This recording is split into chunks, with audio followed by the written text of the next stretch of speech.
नमस्कार, मैं हूं आपकी अपनी आवाज अंजलि और आप देख रहे हैं भदोही वाला का समाचार बुलेटिन। आगे बढ़ने से पहले अगर अभी तक आपने हमारे चैनल को सब्सक्राइब नहीं किया है तो कर लीजिए। आइए नजर डालते हैं आज की प्रमुख खबरों पर। रविवार को कोतवाली क्षेत्र के सालिमपुर गांव से एक हैरान कर देने वाला मामला सामने आया, जहां सिर फिरे आशिक ने एक तरफा इश्क में मोबाइल टावर पर चढ़ गया और आत्महत्या करने की धमकी देने लगा। सूचना मिलने पर पुलिस प्रशासन मौके पर पहुंची, लेकिन युवक उतरने का नाम नहीं ले रहा था। आखिर में घंटों के प्रयास और प्रेमिका से बात कराने पर किसी तरह वह नीचे उतरा, जिसके बाद अधिकारियों ने राहत की सांस ली। मामले की जानकारी होते ही जिले के आला अधिकारी भारी पुलिस बल व फायर ब्रिगेड टीम के साथ मौके पर पहुंच गए।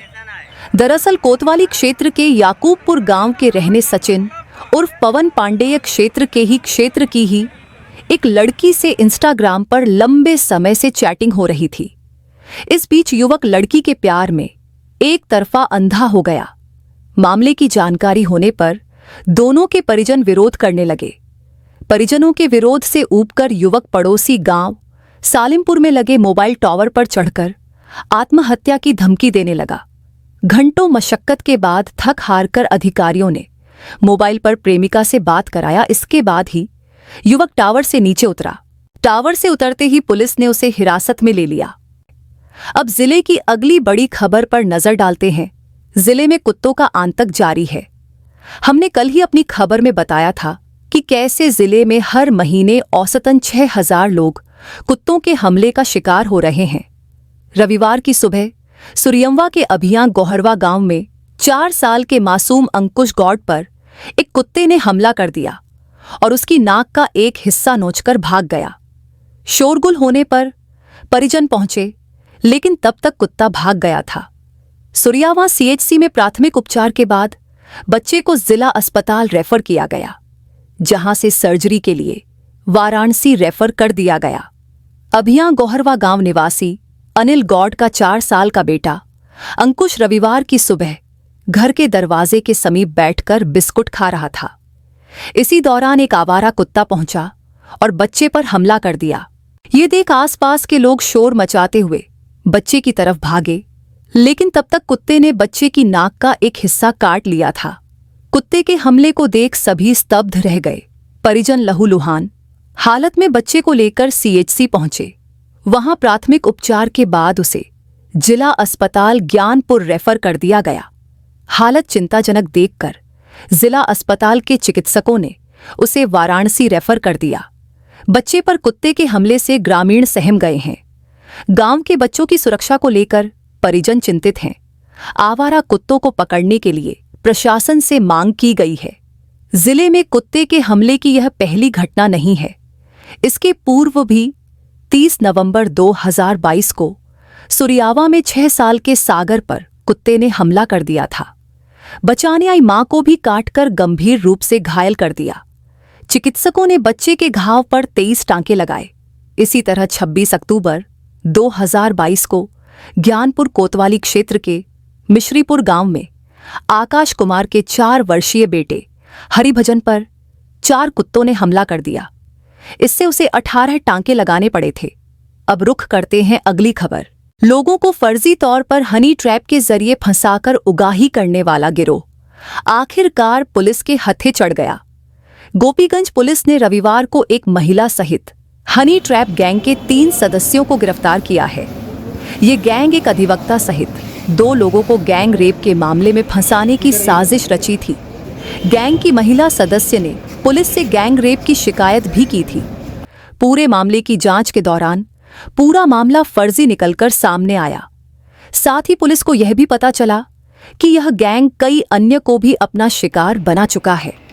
इस गैंग से बरामद मोबाइल फोन से पुलिस को कई अहम सुराग मिले हैं, जिसके आधार पर पुलिस आगे की जांच कर रही है।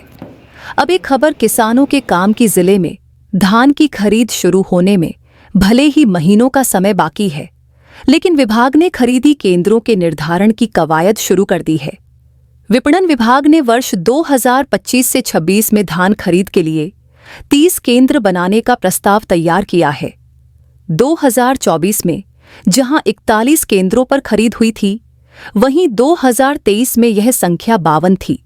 धान खरीद के लिए इस बार 17 विपणन, 12 पीसीएफ और एक भारतीय खाद्य निगम का केंद्र बनाया जाएगा। शासन स्तर से प्रस्ताव को अंतिम रूप दिया जाएगा। धान खरीद में किसानों को किसी तरह की दिक्कत न हो, इसके लिए मंडी और सहकारी समितियों को जोड़ा जाएगा। किसानों को उनके खेतों के पास ही नजदीकी केंद्रों पर धान बेचने की सुविधा मिलेगी। अधिकारियों ने बताया कि सभी खरीद केंद्रों पर सख्त निगरानी रखी जाएगी। किसी भी तरह की गड़बड़ी या दलालों की सक्रियता पाए जाने पर सख्त कार्रवाई की जाएगी। अब बात करते हैं बारिश की जिले में पिछले 3 दिनों से हो रही मूसलाधार बारिश अब लोगों के लिए आफत बन गई है। लगातार हो रही बारिश ने जनजीवन को बुरी तरह प्रभावित कर दिया है। निचले इलाकों में पानी भरने से लोगों को पलायन तक करना पड़ रहा है। मौसम विभाग के अनुसार पिछले 24 घंटे में 93 मिलीमीटर बारिश दर्ज की गई, जो इस सीजन की सबसे ज्यादा है। इससे पहले 1200 मिलीमीटर बारिश का औसत तय किया गया था और अब तक करीब 1150 मिलीमीटर बारिश हो चुकी है। इस तरह लगभग सीजन का पूरा कोटा पूरा हो गया है। बारिश से जनपद के कई गांवों में तबाही का आलम है। कोयरौना बनकट गांव में तेज बारिश के चलते एक कच्चा मकान ढह गया, जिसमें मलबे में दबकर एक युवक की मौत हो गई। ग्रामीणों ने मलबा हटाकर शव को बाहर निकाला। मौसम विभाग ने 25 अगस्त तक भारी बारिश का येलो अलर्ट जारी किया है। चेतावनी दी गई है कि अगले 48 घंटे बेहद नाजुक रह सकते हैं। अब पंचायत चुनाव से जुड़ी एक खबर पर नजर। जिला निर्वाचन कार्यालय ने आगामी त्रिस्तरीय पंचायत चुनाव की तैयारियां तेज कर दी हैं। इसी कड़ी में निर्वाचन आयोग के निर्देश पर ब्लॉक ऑफ गांव स्तर पर वोटर लिस्ट को सुधारने का काम जोरों पर चल रहा है।